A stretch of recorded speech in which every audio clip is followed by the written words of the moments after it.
How the heck are you, everybody? I am Fastidious, and I'm joined by a fantastic guest today. He needs no introduction. How you doing, Ash? Hey, what's up, brother? I'm doing well. How are you? I'm good, and I'm ready, because we're talking about something that I think potentially should have never been allowed. I don't understand how this is legal. You messaged me fired up, bro. You were fired up. I am fired up, and I messaged you about this maybe a week or two ago, because I was like, I don't just need an opinion.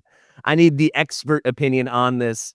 Like, track the introduction of every new champion into the game for almost as long as the game has been here, especially with these fusion ones. Someone this successful and this, in my opinion, very broken blows my mind, and I put off experiencing it for a while. So I kind of wanted to put the ball in your court and just talk about like the history of Armanz, how long it took for people to realize how wacky this all is, and then maybe we wrap it up with our opinions, mostly your opinions. I think people would be more interested in that, on if it's acceptable still, a year later. So the gist is, I don't want to complain too much. I don't want to say, oh, he's so broken. Oh, it's so stupid, even though I do feel that way. I just want to talk about how this even happened. Like, how his greatest hits a move in Raid Shadow Legends. I can't believe it.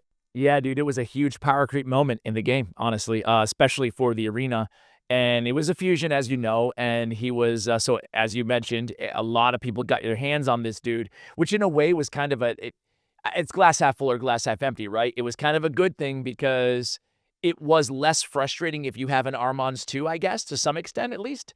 Versus like only a few people having him. Like if he was a chase champion that you had to pay to get or something like that, like a He-Man, it'd be even more infuriating, or maybe less. I don't know, because you could make the glass half empty case that he wouldn't be as prevalent, in that case. But either way, listen, sometimes the community takes a while to understand the full potential and the power of a champion when they're released. Sometimes you just need to see them in action. Like Sun Wukong, for example. At first, people just didn't kind of know what to think. They're like, oh, he looks really interesting. But the Staff of Wonder, we didn't know that it could just decimate entire teams.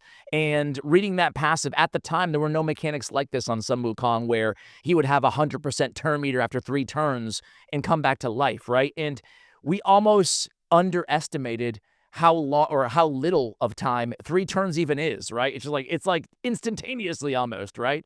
So it wasn't, we knew he'd be good, Monkey King. We didn't know he'd be that good. But Armanz, I think most people knew right out the gate. You just read his kit and you're like, what? Because, yeah, sure, the A2 is so busted, right? Stealing all the turn meter, this stun on a 3-turn cooldown, getting back to another turn so quickly, and then you add the A3 onto another 3-turn cooldown, the unblockable sheep. There's no way to prevent it. You're removing all buffs as well. You're filling turn meter more, and then you've got the reset cooldowns. I mean, like, they just keep adding insult to injury in terms of his power on every single ability. You throw on a fast 108 base speed, a speed in arena battles aura at 28%. He's still, even over a year later now, he's still one of the most powerful champions inside the entire game. Even whether you're a beginner, a mid-game, or an end-game player, he's going to be he's going to be one of the most popular picks in live arena, or in classic arena, or really anywhere. Yeah, I think you touched on a ton of stuff there, and it's true. I guess let's pick up with that last point. That's what maybe blew my mind the hardest. So I read the kit, he was the number one, before I even came back to Raid. He probably was the champion I heard about the most.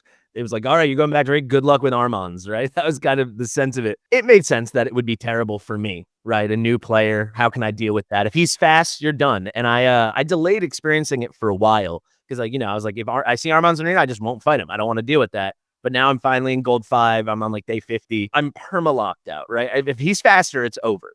Because you talked about the A2, you talked about the A3. He's got having his different ways to seal the turn meter. They're both effectively a 2-turn cooldown. The A2 comes with the lockout. It's just over. Doesn't matter who I throw at it if I lose the speed battle and they don't, weak hit and get the resistance, that kind of thing. I guess you can't even weak hit. It's just the 3% chance for the resist. However, what blew my mind, you talked about live arena, is, and maybe this was the idea at Plarium headquarters or something, like I will watch like Cruisin or Big Papa Drock, like top 100, top 50, top 10 live arena streams, and they're still banning Armanz, right? These are guys with +3, +4 mythicals. I still ban Armanz all the time. I'm currently top 50 right now in live arena. There you go. And he's my number 1 ban still, Even over Marius's, even over anybody else. It doesn't matter. Any other busted champion right now. Yeah, because just that the level of headache is crazy. Yeah, you either need a game plan, a very specific game plan, or you need to ban them, right? Like, that's it. And there's very few game plans that work. No, not to unintentionally throw any live arena shade at you. I didn't know you were that high. That's amazing. No big deal, bro. Just letting you know my credentials. Yeah, I'm kind of a big deal here. I've been grinding so hard in seasons this first season, so I am. Awesome. Let me show it. I don't know where the heck I am. I didn't play today. 61 right now. 61. Yeah, dude, it's nuts. It's nuts. He's still very, very powerful. But I have like a super, super hot take, and it's so unpopular. Please. Everybody's gonna hate me for it, but I don't mind. I don't mind Armanz. I know most. I hope you say what I think you're gonna say. 90% of people, 95% of people hate Armanz. Hate that he was even introduced to the game.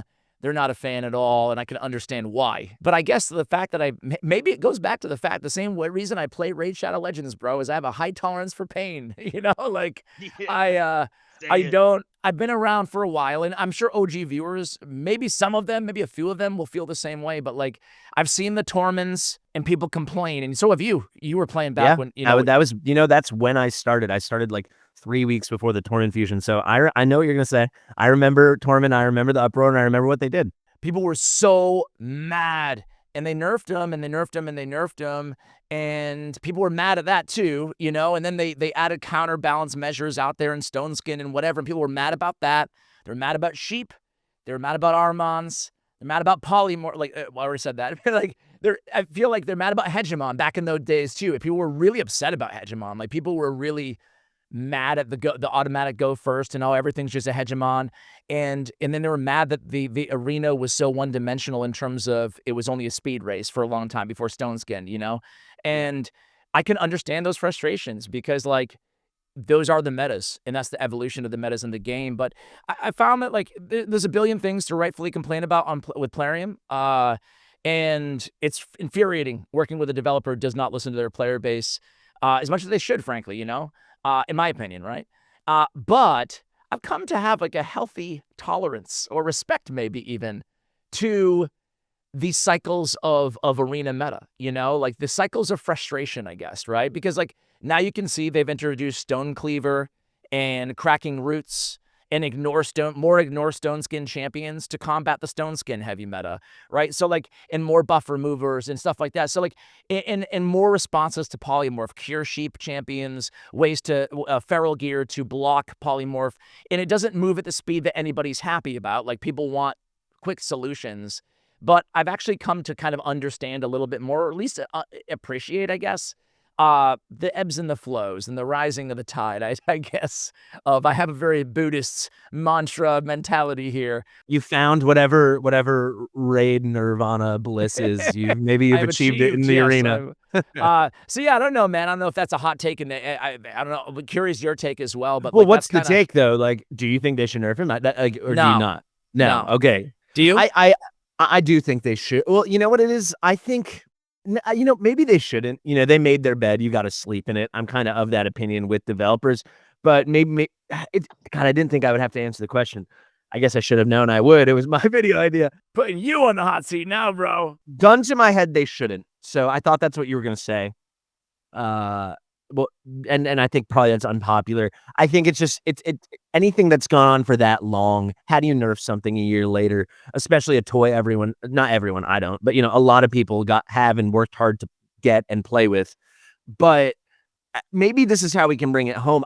Do you think it's a playtest issue? Do you think they were fully aware of what this actually looks like in practice?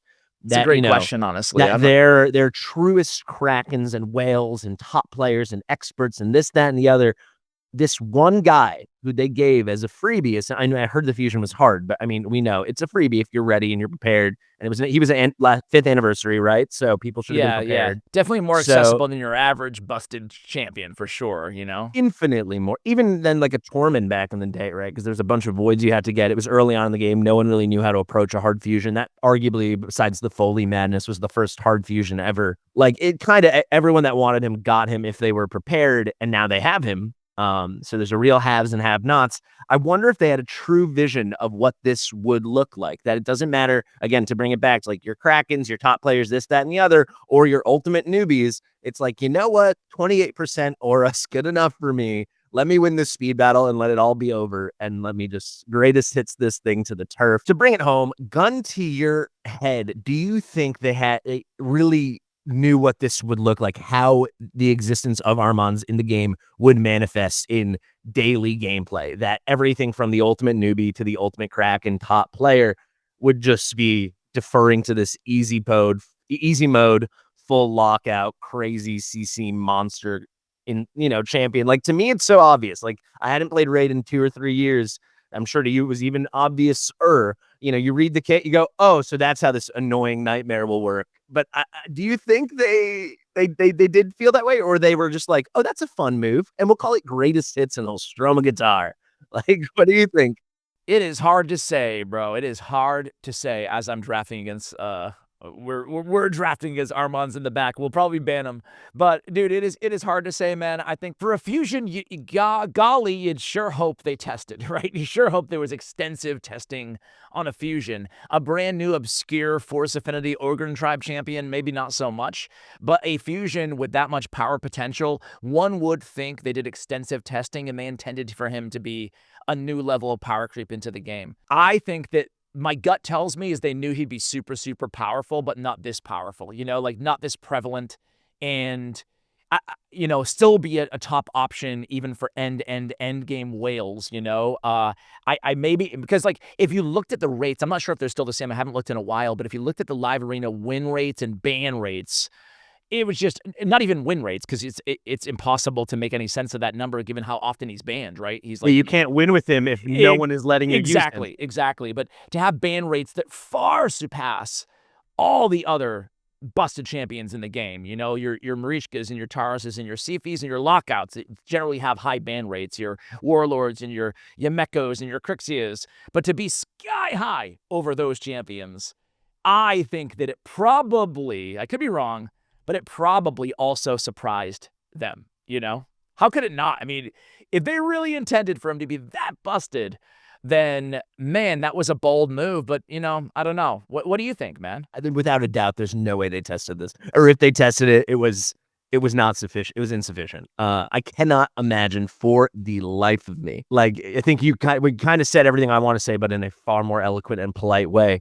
I think they just don't understand that it's just every other turn. Like, I think it probably didn't go that full extra step. How fast it can cycle. Yeah, that it really is. Well, if it's an arena situation and no one is 98 total speed, if anyone has any semblance of speed on them and you're stealing turn meter from 3 or 4 guys every time, or if you're not getting unlucky, right? It will be 100% plus. It will be basically full turn meter. It will be this, that, and the other. And it's just lock them out of turn. Wait one moment, they're already locked out, go again, rinse and repeat, ad nauseum. So I just can't imagine it.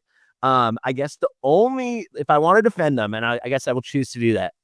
This is the only idea I had prepping for this video. It was after I first asked you, I was like, what, is there any world I think this was with intention? And if I'm not mistaken, right, Mythicals have been out for like nearly 2 years. Is that correct? Oh, that sounds about right. Like, yeah, a year and a half, 2 years. Time flies by in Raid, man. I don't know. So this is my little putting on my little hat, okay? Yep. People were going for Mythicals. We got our big papas and stuff, and people really swiping. I'm sure you have a nice handful of Mythicals too, right? Got a few. Couple. But especially I'm thinking that you want to, in some respect, cater to your biggest spenders, your biggest Krakens, and let them play with the toys you gave them. But you don't, but maybe they were getting their Mythicals locked out. That's kind of where my head's at. And they're like, well, what if every single player had a champion that everyone wanted to lock out? Everyone wanted to ban. Lockout's not the right word. So then it frees up. Now it's like, all right, so these are the 4 guys or 6 guys or 7 guys I always want to use depending on the battle. I spent tens of thousands of dollars to get this and the perfect gear on them. Now I know if I throw Armanz in the team, if I get to go first, they're going to ban Armanz. So then I get to play with my toys I paid for. That's my only theory. It's very interesting, man. You very well may be right. I wonder how much thought they put into I don't know, like the macro meta, the macro kind of balance in trajectory of it, or if they just kind of throw champions out there and like, let's see, and then let's react, you know? I don't know, man. I've been trying to get one of their actual developers. I love their community managers. They're amazing, but like an actual designer on my channel for an interview to ask them these questions, because it's speculation, you know, and I have no idea. At times it doesn't feel that way. It doesn't feel like there's any intentionality behind it. It's more reactivity, but you don't know. Like I would love to hear from them, frankly, and give them a shot at like, okay, here's where our mind was at. Here's where the meta was, and this is how we wanted to address it, you know? That'd be amazing if you could get them on and get them to answer a question like that. That would be I've tried. We'll keep trying though. We'll keep trying. yeah. I'm So in the guys, DMs. definitely look out for that. But yeah, that's the only way I could see this being a move that came out of intention and a place of sanity, is like, well, this guy's the instaban, so let's give everyone the instaban, and then they free up their roster. That's the only logic I could have seen that has gone into it. But even then, I would have liked to think they were like, well, this is gonna, you know, trickle down and destroy every tier of arena that he exists in. But anyway, any final thoughts on this guy? Do you do you still use him? Because how could you not? Yeah, I still use him. Yeah, he's not my general, like in my first choice of champions, not because no indication of him. It's just like you only have so much good gear to go around, and like how I want to build him, I just have other champions in that sort of gear. Not to say that, you know, he's the top choice of a billion endgame players or whatever, you know? So I still use him, but not like as frequently as I did. Certainly he's not my first pick go-to. Final thoughts, and I think that he's still just as annoying as he was when he was introduced to the game, but he's a little bit easier to deal with. We just have more options than we did when he was introduced. So like, I've kind of grown a tolerance for Armanz. I'm curious if any of your viewers have as well, or if they all still hate him. Do you get a lot of complaints about him? Constantly. I'm not exaggerating. I probably got 1 or 2 dozen complaints about him well before I ever started playing Raid again. Damn, man. Yeah, people are Like gonna. like I in wonder if the Fabian will get to the same level of annoyance once people start getting empowerments and souls and enough to make him powerful. You know, that's a great point. I mean, he's already annoying. That's for very sure. yeah. He's already very good. You know. No, people. Since I started playing again, constant complaints, which I was kind of like understanding it, but not wanting to engage in. So I figured I'd just make a video at some point. Thank you for doing that with me. Yeah, no, that's what blows my mind. Newt and Armanz. So I was gonna say, who's your most annoying? Is Armanz your #1 most annoying champion in the game for you? for me to play against, yeah, I will avoid him like the absolute plague. There's nothing I can do. My you know, I think I'm very proud of my account for day 50, but you know, on my level, if I lose the speed race, if he has any acceptable amount of accuracy, I won't get to go. You know, the only person that gets to go if it's Wukong revives in that brief window, but my Wukong can't land a stun on a good Armanz, so it's over. It doesn't matter. Yeah, I hear that. My most annoying is Nice. I hate Nice. Oh, I nice. feel like Yeah. So I've never even fought against him once. I just lost to him in the background. I just hate that champion, man. But like, yeah, Armanz is still up there though. There's no doubt about it, you know. So yeah, we'll see. I don't think they'll nerf him at this point though. There's no way, in my opinion, you know. I am of agreement with you. At this point, it's just this is the game, guys. Yeah. Like, accept it. I It's want the to say same if thing with any of your I viewers agree with or me or us, I guess, because you were. I of mean, the same some of you opinion. guys must not agree. So if Oh, you're I'm on sure. Team Nerf Armanz, go crazy in the comments. Yeah, I was just gonna say before I came back to Raid, the 2 champions I always heard about were Newt and Armanz. Newt because people use that as the example of the fusion that ruined their life, and Armanz, like the actual completing it was so hard. And then Armanz as I can't believe this exists, and then they killed the game for me. That's what I always would hear. Yeah, dude. It's they're a dynamic duo, those two. I mean, Newt is beloved because he's not a nuisance in the arena, right? So like, Exactly. he just Yeah, totally. benefits everybody, you know? But yeah, Armanz, I wish I could say the same. But unfortunately cannot. Yeah, it's an interesting thing about Raid 2, which I actually think I like, and maybe that's a hot take. I don't think it's that hot, but you know, there are these moments. It's like, were you, you know, for me, right? I've progressed extremely quickly on my account, spent a little money, and I got Alice. And now people starting right now won't get Alice, and that's a real haves or have not situation. Like starting on day 7 with Alice or not. You know, did you start when you could complete the Fabian fusion or the Armanz fusion or the Newt fusion or so on and so on, or did you start when it was, You know, my original big free-to-play account, I started with Yoshi, who's not bad, but he's none of these guys, Good old right? Yoshi the drunkard. Yeah, he's not what he Yeah. used to be, bro. But you're right. Yeah. Like don't we tell time in this game based Exactly. We've on talked about it, yeah. when things happened or whatever, right? It's fun. Like I kind of like it, you know? Ash, I thank you so much for sharing these expertise and really like getting us through this Armanz history and then doing the little theory crafting as we try to get into the mind of a Polarium developer. Before I hand it off to you for a goodbye, I also want to say thank you for filming this for me. Anyone that watched my old stuff back in 2021, I've got the bookshelf behind me. You can't see with the virtual green Yeah, I screen. was like, dude, new background you got there going Yeah, on. I filmed in front of that background with no green screen for like basically a year when I started making raid content. But yeah, I was having technical issues, so you filmed it for me. So thank you so much. Any final thoughts on Armanz and the future of Arena and craziness and nerfs? No, man. Like I said in the very beginning of the video, I just think that from my vantage point, and it's easy for me to say, you know, but like to some extent, like I have a lot of champions, I have a lot of options, and you know, there's ways to counter some of these champions, even in Armanz, even though he's really annoying. But like he doesn't. I guess I've grown to be accustomed to him, like I said. So I know. Hopefully, they continue to introduce some new mechanics. I mean, there's relics that can counter Armanz. You can reflect the stun back, you know, at your Republic. Yeah, There's a true. lot that there wasn't existing a year and 2 months ago, whatever, when he was brought into the game that we have at our disposal here. So I guess I'm trying to focus on the positive, but I don't know. We'll see, man. Yeah, I mean, he's a big problem, and big problems sometimes take hard solutions. So be patient, and people will probably eventually find the solutions. We shall see. Thank you, sir. Thank you so much for coming on. Thank you guys for watching. Let us know your thoughts in the comments. I'm very curious to read these comments. Share with your mother, and we'll see you real soon. Bye.